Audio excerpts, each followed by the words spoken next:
여기 계시는 우리 하나님의 사람들은요, 하나님의 계획과 뜻이 뭐냐라는 질문과 고민을 하게 됩니다. 그죠? 하나님의 사람이라면 무엇이 하나님의 계획인가, 그리고 무엇이 하나님의 뜻인가 라고 하는 고민들을 반드시 하게 됩니다.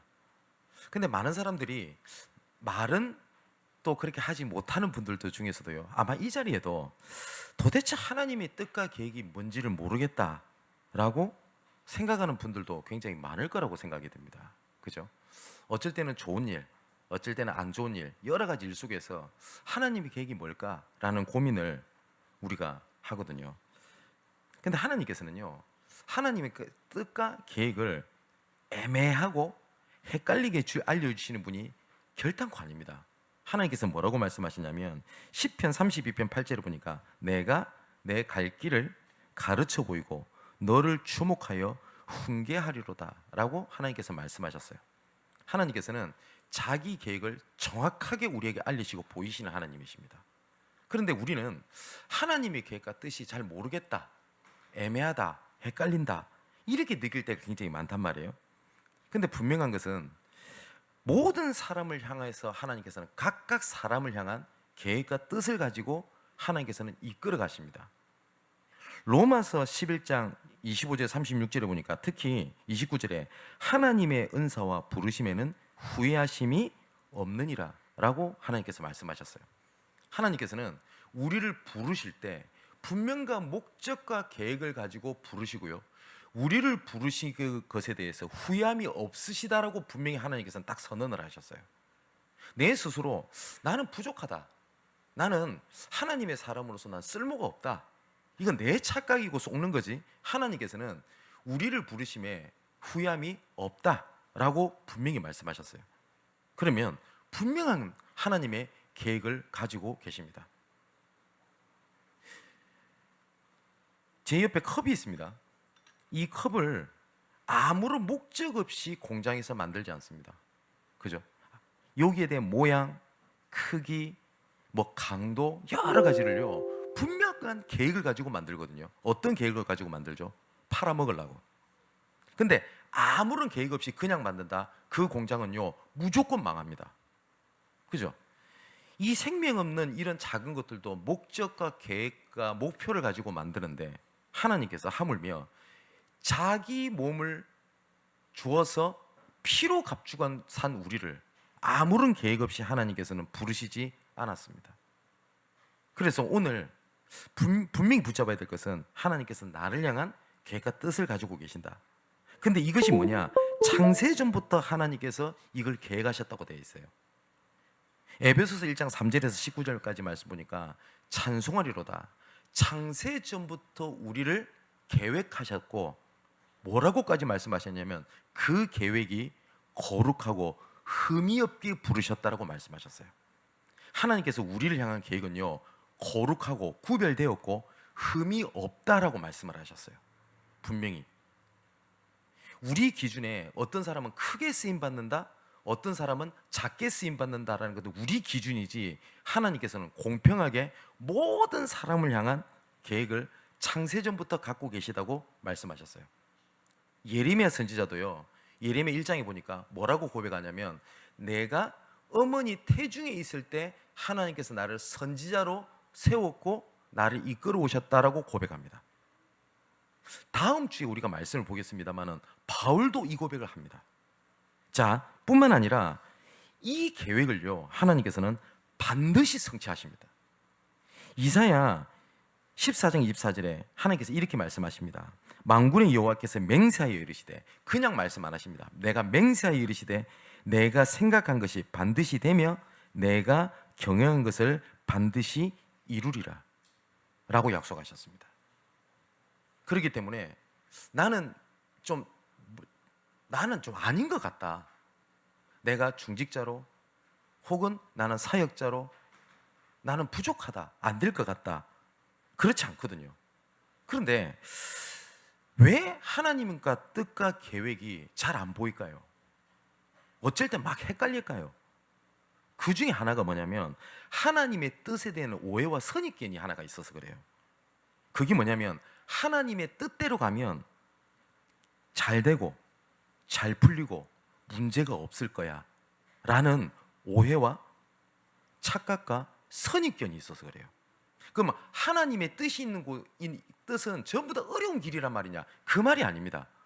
근데 우리는 어떻게 생각하냐? 하나님의 뜻대로 인도 잘 받으면 일이 잘 풀리는 거예요.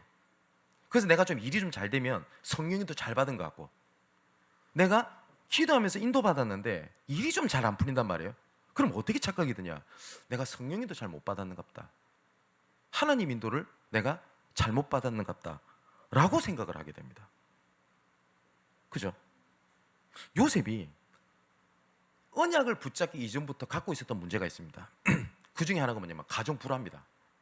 얼마만큼 심했냐면, 그럴 수밖에 없는 것이 요셉의 형제들은요, 요셉의 어머니를 포함해서 어머니가 4명입니다. 그 중에서 배달은 형제가 자그마치 10명입니다. 자기 친어머니 밑에서 태어난 동생은요, 베냐민이라고 하는 동생이 유일합니다. 그런데 이 야곱이 잘못한 거죠. 야곱이 요셉을 편애했어요. 분명히 성경에 편애했다고 되어 있습니다. 무슨 야곱이 잘못한 거 맞아요. 왜 편애합니까? 저희 집에도 강아지 몇 마리가 있는데요, 한 놈을 죽이려고 세 놈이 달라들어요. 우리가 잘못한 거예요. 한 놈을 편애했거든. 예. 그래서 그거 볼 때마다 이거 우리가 잘못한 거예요, 이거. 그렇잖아요? 그러니까 그 요셉이 언약을 붙잡습니다. 근데 이 언약을 붙잡으면 흑암도 무너지고 일이 풀리고 해야 되잖아요. 이 형제들이 더 난리네요. 그전에는 미워했지 죽이려고는 안 했거든. 근데 언약을 붙잡는 그 순간부터 이 형제들이 죽이려고 합니다. 정말 죽이려고 했어요. 웅덩이에 빠뜨렸어요. 근데 성경이 뭐라고 되어 있냐? 때마침 물이 없었을 뿐이에요. 안 죽었거든? 그럼 정신 차려야 될 거 아닙니까? 노예로 팔아버려요. 아니, 어떻게 이럴 수 있습니까? 오늘 말씀 붙잡고 언약 붙잡고 딱 집에 돌아갔더니 그 뭡니까? 막 일이 딱 풀리고, 예? 그리 될 줄 알았는데 더 난리네. 이런 분이 있습니다. 주일날 예배 드리고 집에 갔더니 은혜 다 쏟아버린다고. 왜냐? 예배 드리고 딱 가는 그 순간 같이 예배를 드렸던 혹시 내 남편이나 아내나 아들이 더 난리라. 그러니까 은혜 받아도 소용없어. 일이 되는 겁니다. 자, 우리가 나도 모르게 성령인도 하나님 뜻대로 가면 잘 풀려질 거라고 생각을 하거든요.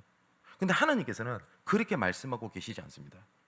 로마서 8장이 뭐라고 되어 있냐면, 너희는 하나님의 상속자요, 하나님의 영광을 위하여 고난도 받아야 할지니라. 하나님 오히려 문제도 이 말씀을 하셨어요. 그러면 하나님의 뜻에는 문제가 다 따라온다 이런 말이 아니라 그럴 수도 있거든요. 근데 우리가 하나님의 뜻과 계획이 헷갈리는 것 중에 하나가 뭐냐면, 잘 될 거야, 잘 풀릴 거라고 하는 오해와 선입관을 가지고 있는 믿는 사람들이 굉장히 많아요. 저는 목사다 보니까 많은 사람들의 그 얘기를 듣습니다. 그죠? 거의 대부분이 내 상황이 어렵다라고 저를 찾아오신 분들이 거의 대부분이에요. 그러다 보니까 고민이 뭐냐면, 내가 인도를 못 받고 있나 봐. 그러면서 자꾸 뭘 얘기하냐면, 하나님의 계획이 뭘까요? 라는 질문을 굉장히 많이 받습니다. 근데 분명히 하나님께서는 약속을, 하나님의 뜻과 계획을 정확하고 완전하게 주신다고 되어 있습니다. 오늘 지금까지 우리가 주신 말씀에 은혜도 받았고 언약을 붙잡았지만, 오늘 하나님께서 지혜와 계시의 영을 주셔가지고 하나님의 뜻이 무엇인지를 명확하게 발견되는, 그리고 답을 찾고 해답을 찾는 날이 되시기를 주님의 이름으로 축원을 드립니다. 오늘 바울이 드디어 예루살렘으로 가기로 결단을 하고 예루살렘을 향해서 달려가게 됩니다. 그러니까 3차 전도여행을 마치고 이렇게 가게 돼요. 근데 우리가 지난주에 봤듯이 바울이 성령에 매여 그냥 자기가 가볼까 이런 것도 아닙니다. 성령에 매여 예루살렘으로 가기로 결단을 합니다. 그래서 사도행전 20장에 이렇게 돼 있죠. 보라, 이제 나는 성령에 매여 예루살렘으로 가는데 거기서 무슨 일을 당할지는 내가 정확하게 알지는 못한다. 근데 오직 성령이 각 성에서 내게 증언하여 알게 하신 것은 뭐냐면, 결박과 환난이 나를 기다린다고는 알게 하셨다. 그런데 내가 달려갈 길과 주 예수께 받은 사명 곧 하나님의 은혜의 복음을 증언하는 일을 마치려면은 나의 생명조차 조금도 귀한 것으로 여기지 아니하노라 라고 결단해서 갑니다. 그런데 오늘 본문에 보니까요, 굉장히 모순된 얘기가 나와요. 4절에 이렇게 돼 있죠. 제자들을 찾아 거기서 이래를 머물더니 그 제자들이 뭐라고 돼 있죠? 성령의 감동으로라고 돼 있어요. 여기도 바울도 성령의 감동으로 예루살렘으로 가야 한다라는 걸 알았고요. 여기도 제자들이 뭐라냐면 성령의 감동으로 바울더러 예루살렘에 가지 말래요. 이 말이 안 맞잖아요. 바울에게는 성령의 감동으로 예루살렘으로 간다라고 바울은 결정을 하고요. 여기도 제자들은요, 내 감정이 아니에요. 성령의 감동으로. 지금으로 말하면 뭐죠? 바울을 사랑하고 진짜 동기 없이 돕고 배경을 가지고 있는 이런 제자들이란 말이에요. 근데 기도하고 상황을 보니 정말 사랑하는 마음으로 예루살렘에 가면 바울이 진짜 죽는 게 뻔하단 말이에요. 그러다 보니까 뭐라고 얘기를 하냐? 예루살렘으로 가지 말라고 해요. 아니, 이게 얼마나 모순됩니까? 성령은 하나라면서요. 그죠?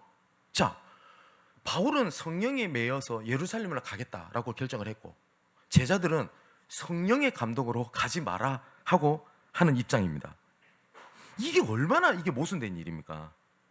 그러면 오늘 제자들이 성령으로 감동으로 예루살렘으로 가지 말라고 한 것이 성령의 감동이 아니란 말이냐? 아니요, 성경에 분명히 그렇게 돼 있어요. 성령의 감동으로 말미암아 가지 말라고 하고 있는 거예요. 그런 게 아니란 말이에요. 근데 분명히 성령의 감동으로 예루살렘으로 가면 결박과 고난과 환난이 올 것이라는 건 제자들이 알았어요. 또 중요한 거는 아까 사도행전 20장에 바울도 그것을 알았어요. 그러면 제자들이 예루살렘으로 가지 말라. 아니, 진짜 내 기도해 보니까요, 예루살렘이 진짜 어려움이 닥친대요. 바울 목사님 가지 마세요 라고 하고 있는 거예요. 근데 바울은 꿋꿋하게 예루살렘으로 가요. 그래서 가버나움을 거쳐가지고 이제 예루살렘에 이제 눈앞에까지 이제 가게 된 겁니다. 그럼 오늘 우리가 읽었는데 전도자 빌립 가정을 가서 머물게 돼요. 이 빌립이 누구냐면 사마리아의 복음을 전했던 그 빌립 집사 있죠. 그 빌립 집사입니다. 근데 우리가 지나가면서 참고를 할 것은 그 전도자 빌립에 하나님께서 인도하시고 축복하셨던 배경이 여기 있어요. 딸이 4명이나 있는데 결혼을 하지 않고 하나님의 말씀을 전달하는 예언자로서 쓰임을 받았던 전도자의 가족으로 돼 있었어요. 그래서 바울이 그 빌립의 가정에 이렇게 머물게 이렇게 됩니다. 그런데 또 하필이면 아가보라고 하는 예언자가 하나님의 뜻을 전하는 하나님의 사람이 찾아와요. 빌립 집에. 그래서 바울에게 하나님의 말씀을 전달합니다. 그래서 바울의 허리띠를 이렇게 풀어요. 그러고 난 다음에 자기 손발을 묶는 겁니다. 그 허리띠를. 그러면서 뭐라고 얘기를 하냐? 이 허리띠의 주인이 손발을 꽁꽁 묶어서 이방인들에게 넘겨지게 될 겁니다. 예루살렘에. 이거는 바울 옆에 있는 제자들에게 결정타를 날린 거예요. 바울의 제자들이 아마 이렇게 생각했을 수도 있겠죠. 아니, 진짜 기도해 보니까, 정말 내가 바울 목사님에서 기도해 보니까 예루살렘에 가면 이렇게 어려움이 당한다고 했는데, 근데 바울은 그래도 간다고 하거든요. 그러니까 제자들 입장에서 그래, 하나의 뜻이 있겠지, 우리가 잘못 느꼈을 수도 있겠지, 이랬을 거예요 아마. 근데 아가보라고 하는 쓰임받는 또 다른 주의 종이 나타나가지고 바울이 허리띠를 매가지고 이제는 구체적으로 얘기하네. 손발을 묶어가지고 이제 이방인들 손에 넘겨질 거라고 얘기를 하니까요, 이때 난리가 난 겁니다. 어떻게 하냐? 이제는요, 울면서까지 바울을 막아요. 왜냐? 뻔하니까. 그죠? 우리가 이럴 때 있을 거 아닙니까? 어떤 문제나 사건이 생겼을 때 하나님의 계획이 뭔지 헷갈리는 거예요. 자, 우리가 글만 읽어도 이상하죠. 바울은 성령에 매여서 예루살렘 간다고 하지, 제자들은 성령의 감동으로 가지 말라고 하지. 그런데다가 이제는 결정타를 날리는 겁니다. 아가보라고 하는 사람이 와가지고 어떻게 하죠? 이제 퍼포먼스까지 보여요. 알면 가지 말라라고 얘기를 하는 겁니다. 자, 보세요. 다 성령께서 보여주시고 알게 하신 겁니다. 보게 하시고 알게 하신 거예요. 근데 여기서 중요한 사실이 뭔지 압니까? 하나님께서 알게 하시고 보여주셨는데 그것을 해석하는 게 다 달랐어요. 그게 문제였어요. 하나님께서 우리에게 보게 하시는 것들이 굉장히 많습니다. 그죠? 우리가 다 같이 어려움을 당할 수가 있어요. 그죠? 근데 하나님께서 보게 하신 거예요. 그런데 그 보고 해석하는 게 다 다른 거예요. 그러니까 하나님이 인도받는다고 하는 것이 오늘 바울과 제자들 사이에서도 갈등이 돼요. 그래서 바울이 자꾸 이렇게 얘기를 하니까 13절 14절에 이렇게 얘기를 해요. 바울이 대답하되 여러분이 어찌하여 울어 내 마음을 상하게 하냐. 아니 이 제자들도 정말 바울을 사랑하고 복음을 사랑하고 기도하는 사람이라니까요. 근데 바울을 마음을 상하게 했다라고 표현해요. 어떻게 나를 상하게 하냐. 나는 주 예수의 이름을 위하여 결박당할 뿐 아니라 예루살렘에서 죽을 것 다 각오했다. 그러니까 그가 권함을 받지 아니하므로 우리가, 이거는 누가를 포함한 제자들 얘기하죠. 제자들이 뭐라고요? 주의 뜻대로 이루어지려다 하고 그렇게 막는 것을 그쳤다라고 되어 있어요. 똑같이 하나님께서 보고 느끼게 한 건데 뭐냐? 해석하는 게 달랐어요. 이 제자들은요, 바울을 정말 사랑하고 복음을 사랑했던 사람이에요. 이 바울이라고 한 사람의 이 영향력이 얼마나 큽니까? 그죠? 그러니까 이 사람들 입장에서는 왜 굳이 어려움을 갑니까? 편하게 복음 전할 수 있고 우리가 더 함께 있어야 되잖아요. 이게 순수한 동기일 수도 있습니다.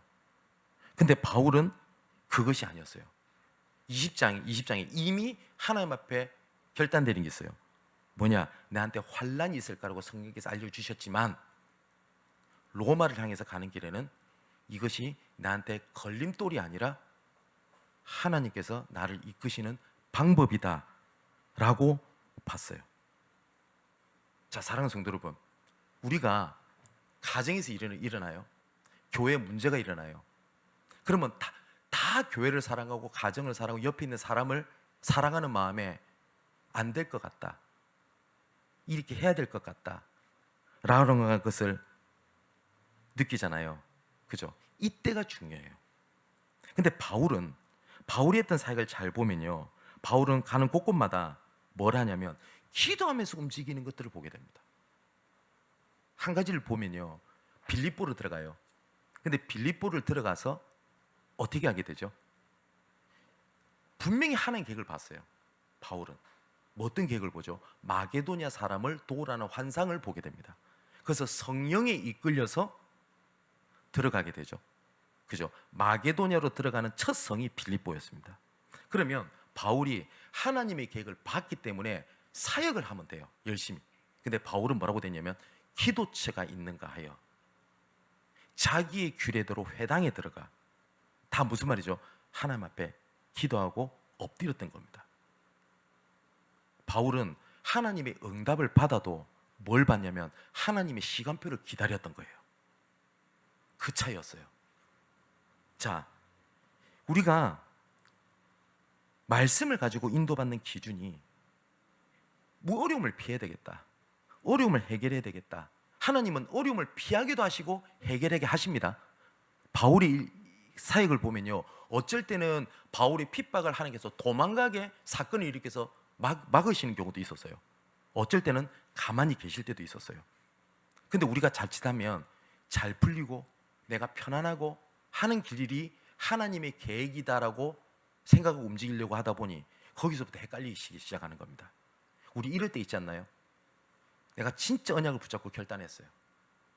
근데 일이 안 풀려요. 오히려 문제가 와요. 그때 어떻게 되죠? 헷갈리기 시작하죠. 나는 분명히 붙잡은 게 맞는데. 오늘 하나님의 뜻과 계획을 분별하는 정말 믿음, 그리고 영적인 눈이 열려지게 되기를 주님의 이름으로 축원을 드립니다. 자, 우리가 일명 신비주의자들 있죠. 예를 들어서 이 사람 기도했더니 이 사람에 대해서 미래를 알아맞히고, 물론 여기에 사단이 굉장히 쏟게 하는 부분도 있습니다. 그런데 다 그런 걸 제기쳐놓고요, 알려줬다 칩시다. 그게 하나님의 응답이라 칩시다. 근데 한 가지를 딱 물어볼게요. 그래서 어떡하라고요? 맞죠? 바울이 오늘 본문에 예루살렘으로 가면 어려움이 당한다고 합니다. 내가 기도하니까 하나님께 그걸 알려주셨어요. 사랑하는 마음이겠죠. 그럼 바울이 이렇게 물을 수도 있어요. 그래서 어쩌라고? 네가 대신 맞아줄래? 그것도 아니잖아요. 그죠? 신비주의자들이 왜 속기 쉬운지 압니까? 알아맞혔다 칩시다. 어쩌라고요? 그죠?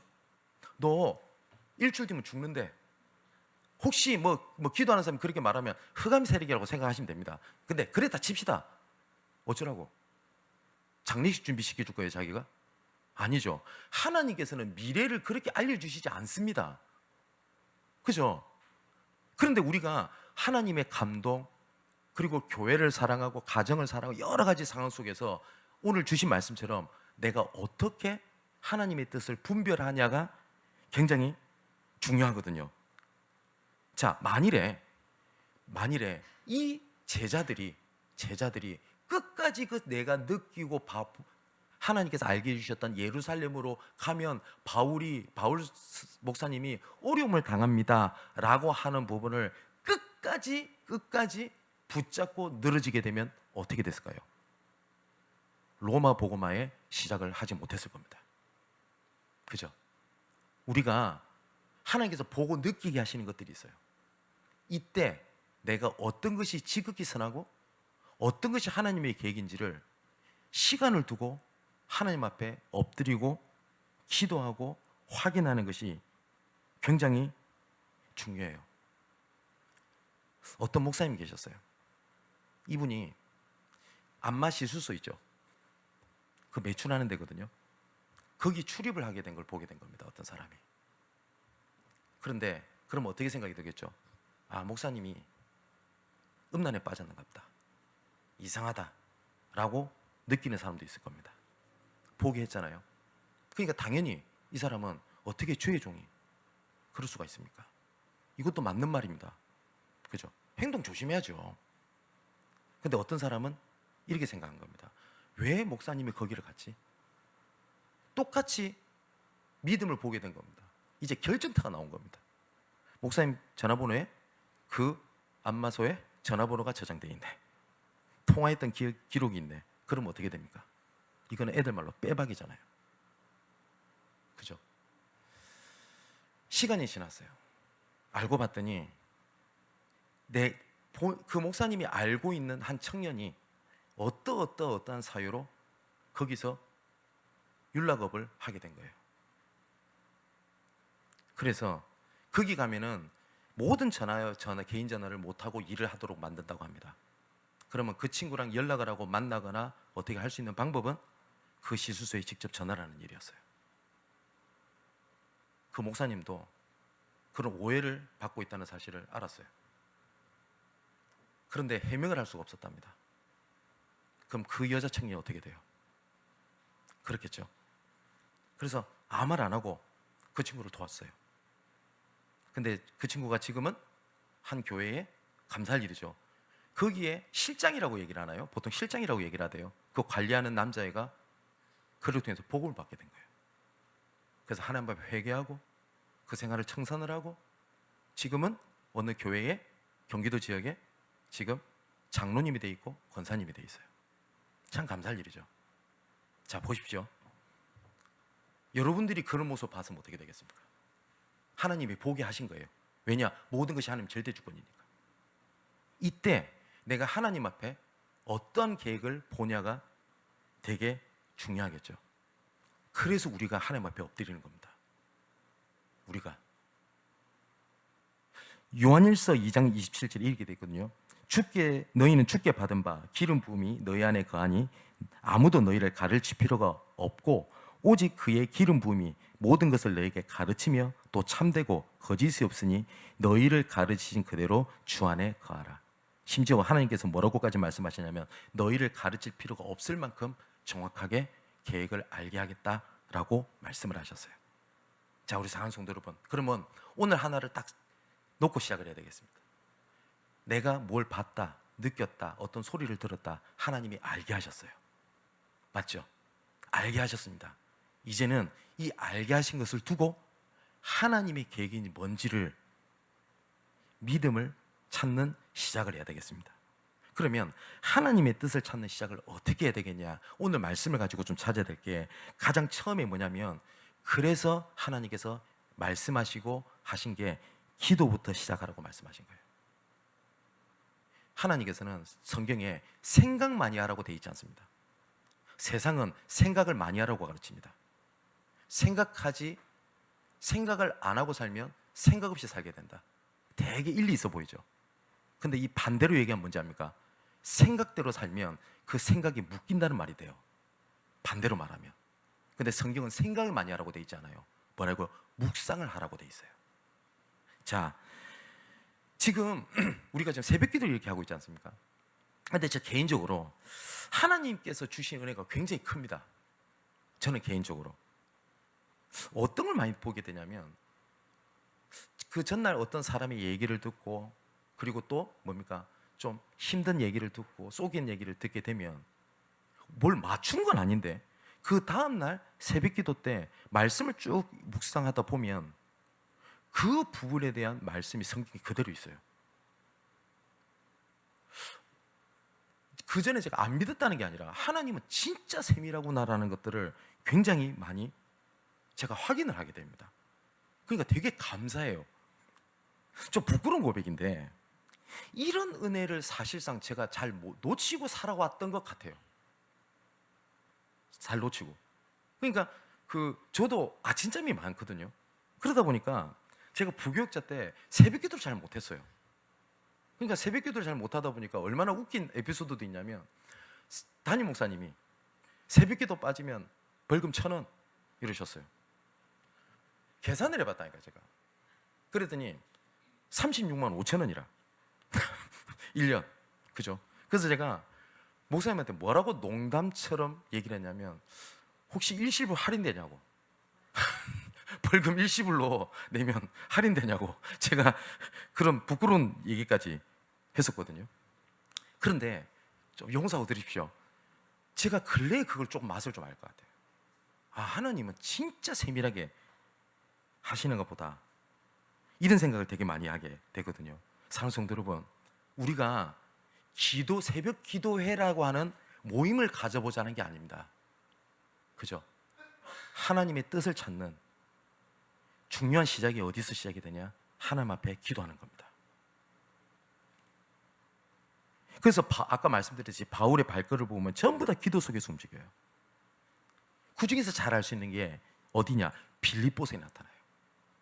빌립보서를 보면 바울이 어려움을 당합니다. 감옥을 가요. 감옥을. 그런데 감옥을 갔으면 오늘 그 본문에 나오는 제자들은 바울을 너무너무 사랑했던 사람이기 때문에 감옥 가는 걸 막고 이러잖아요. 근데 바울 위에게, 아마 바울은 그 누군지 대상자를 얘기하고 있지 않지만 다른 사도들일 가능성이 커요. 바울을 시기했던 거예요. 같이 믿는 사람들끼리. 그잖아요. 쉽게 말하면 이거예요. 바울 저거 지 혼자 세계복음한다 까불고 돌아다니더니 내가 쟤를 잘 아는데 저 성격 이상해. 저거 성격 이상한 거 느낄 수도 있어요. 갈라디아서 보면 바울이 베드로랑 갈등 속에 있었던 사도였거든요. 그래서 갈라디아서 보면 내가 게바를 다그쳤다라는 표현이 나와요. 그러니까 다른 유대인들의 사도들이랑 부딪히는 부분들이 되게 많았었어요. 왜냐하면 다른 사도들은 예수님의 일명 직계 제자들입니다. 예수님 직접 눈으로 만났어요. 근데 바울은 예수님을 직접 눈으로 보고 따라다녔던 제자가 아니었거든요. 눈에 보이지 않는 갈등이 있었어요.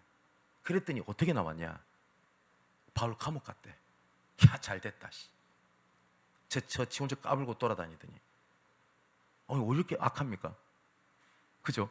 그러면서 뭐라고 돼 있냐면, 우리가 바울 감옥 같이 이제 바울이 했던 사역 이런 것도 우리가 하고 이러면 바울 지가 교만하고 나쁘했던 것들 그거 아마 느낄 거야. 그래서 오히려 복음 전하는 모습이 바울에게 더 괴로움을 안겨줄 거라고 생각을 했어요. 그때 바울이 하는 얘기입니다. 지극히 선한 것을 분별해라. 오히려 내가 갇힌 것 때문에 이 사람들이 정말 열심을 내서 복음 전하네. 그런 감사할 일 아니야? 그러면서 바울이 했던 고백입니다. 빌립보서 1장 9절 10절. 내가 기도하노라. 너희의 사랑을 지식과 모든 총명으로 너희를 풍성하게 하사 너희로 지극히 사는 것을 분별하며 진실하여 허물 없이 그리스도 날까지 이루고. 근데 바울 입장에서 이렇게 얘기할 수 있어요. 어떻게 하나님의 사람이 나한테 이럴 수 있어? 하나님, 내 상처를 치유해 주십시오. 내 억울합니다. 하나님, 나를 붙잡아 주십시오. 라고 바울은 기도했을 수도 있어요. 그죠? 느꼈을 수도 있어요. 근데 바울은 내가 기도하노라. 그러면서 사도행전 딱 2장에 넘어가서 뭔 얘기를 하죠? 사람을 온유와 서로 그들을 받아들이고 라고 고백을 해요. 바울은 모든 순간에 하나님의 뜻을 분별하는 것이 뭐였냐? 기도였어요. 사랑하는 성도 여러분, 혹시 내가 생각이 많습니까? 기도가 많습니까? 내가 고민을 많이 합니까? 하나님 앞에 엎드리는 게 많습니까?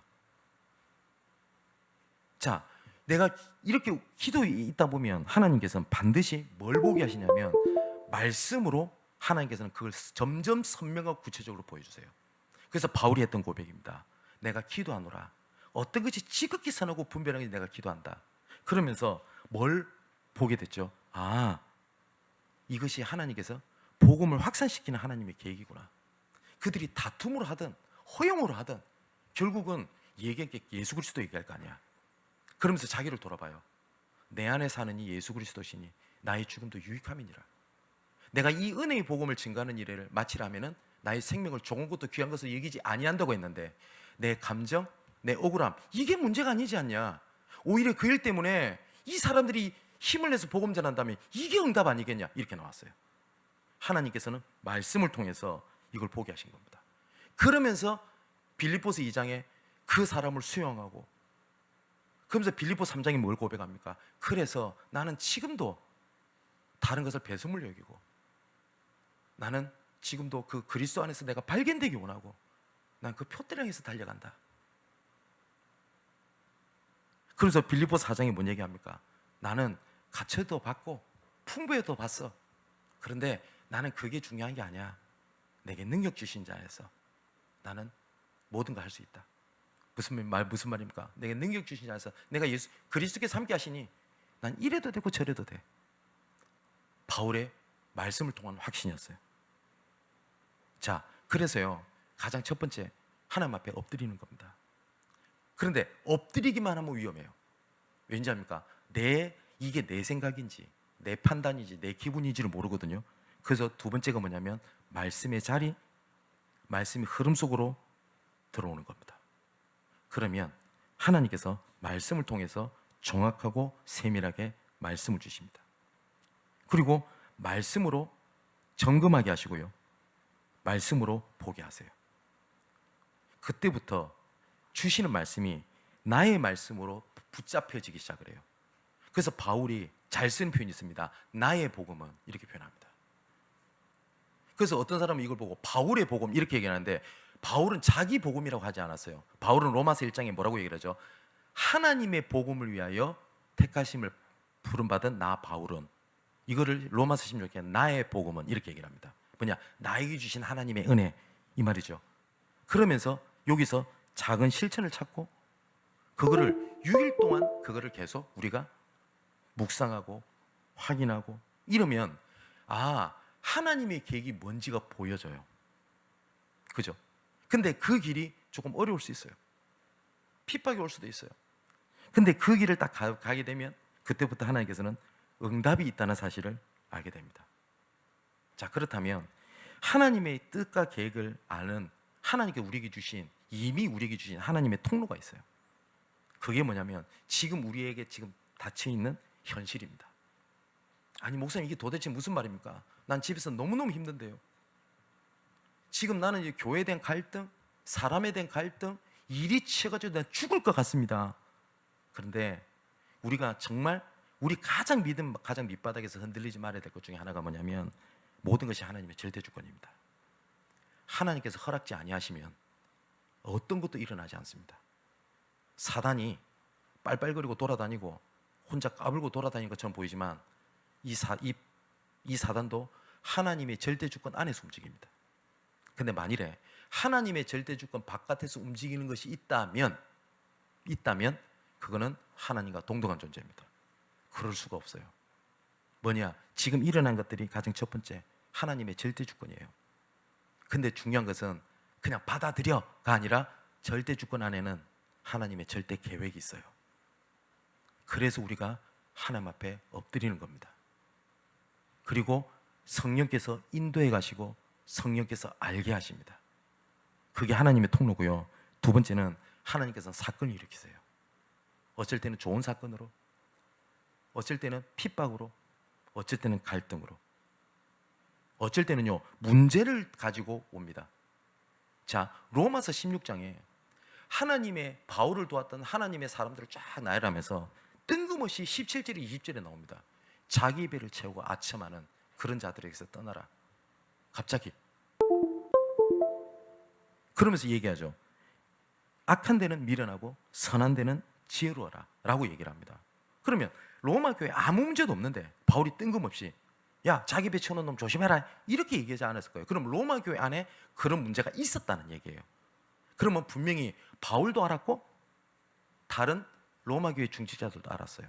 근데 바울의 하나님의 뜻을 바라보는 믿음이 뭐였냐면 악한 데는 미련하고 선한 데는 지혜로우는 것이 하나님의 뜻이다.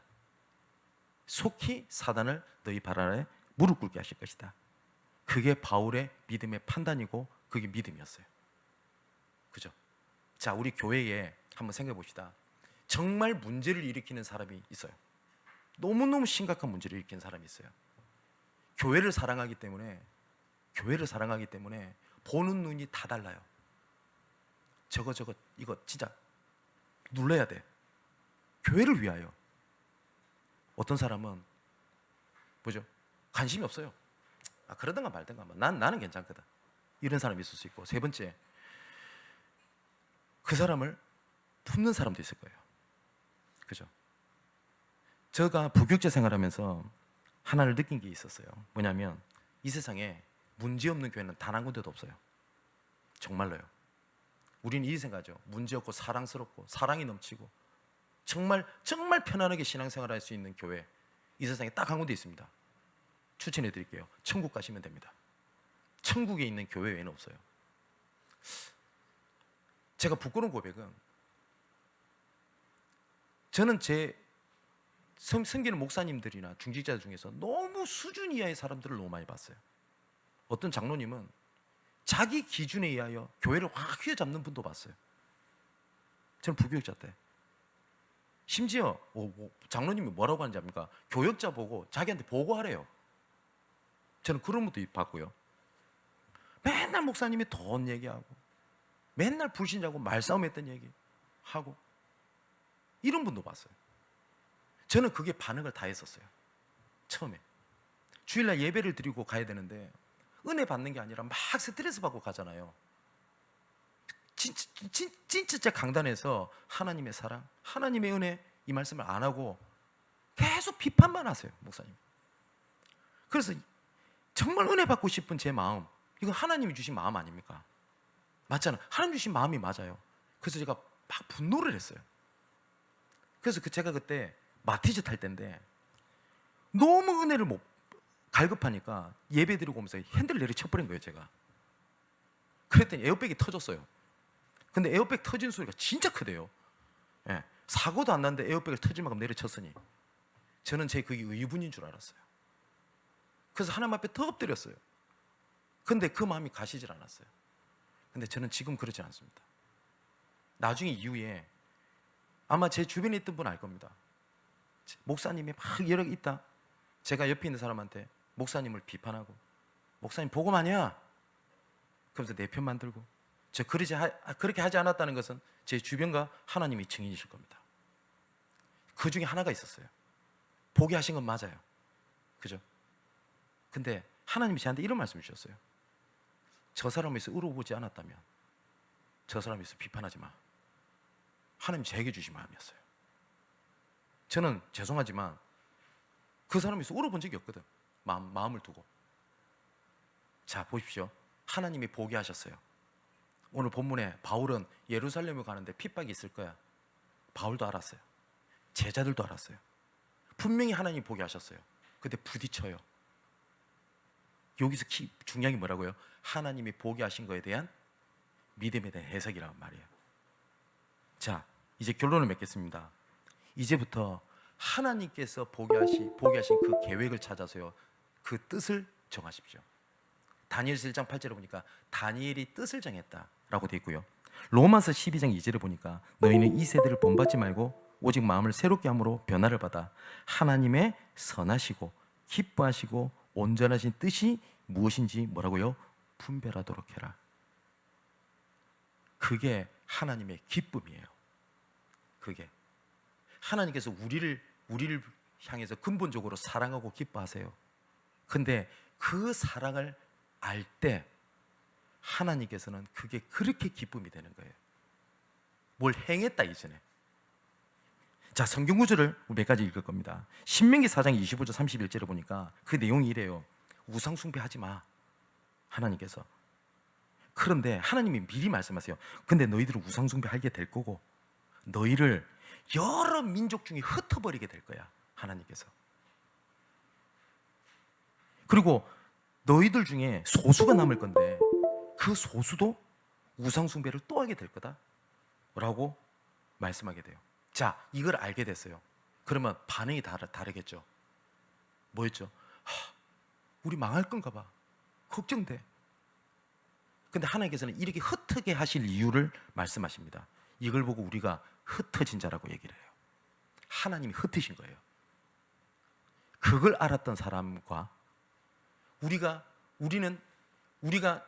벌받지 말자, 뭉치자, 회개하자, 열심히 하자라고는 그룹도 있었어요. 그래서 하나님께서 마지막에 뭐라냐? 내 하나님 여호와는 자비하신 하나님이시라. 그가 너를 버리지 아니하며 너를 멸시하지 아니하며 내 조상들에게 맹세하신 언약을 잊지 아니하리라. 하나님께서 맹세하신 언약은 이스라엘 백성들 축복받는다, 잘 된다가 아니라는 거 너희들 알지 않냐라는 거예요. 너를 통해서 뭐요? 만민이 복을 얻게 알게 될 것이다. 그런데 우상 문제 때문에 흩어진 거, 그게 뭐예요? 아, 이게 하나님 계획이구나. 거기서 내가 여호와를 찾는 거구나. 그게 신명기 4장에 대한 내용이에요. 역대하 15장 15절에도 온 유다가 이 맹세를 기뻐한지라 무리가 마음을 다하여 맹세하고 뜻을 다하여 여호와를 찾았으므로 여호와께서도 그를 만나 주시고 그들의 사방에 평안함을 주셨더라. 시편 143편 시편에는 주는 나의 하나님이시니 나를 가르쳐 주의 뜻을 행하게 하소서. 주의 영은 선하시니 나를 공평한 땅에 인도하소서. 하나님, 나를 가르쳐 뭐요? 주의 뜻을 알고 행하게 하옵소서. 하나님, 내 계획, 내 평안, 내가 원하는 방향이 아니라 주의 뜻이 이루어지게 하옵소서. 정말 그 응답의 그 믿음이 여러분들에게 회복되시기를 바랍니다. 자, 마태복음 22장 37절에도 예수께서 이르시되 내 마음을 다하고 목숨을 다하여 뜻을 다하여 주 너의 하나님을 사랑하라. 뭐라고요? 뜻을 다하여. 우리가 오늘 봤죠?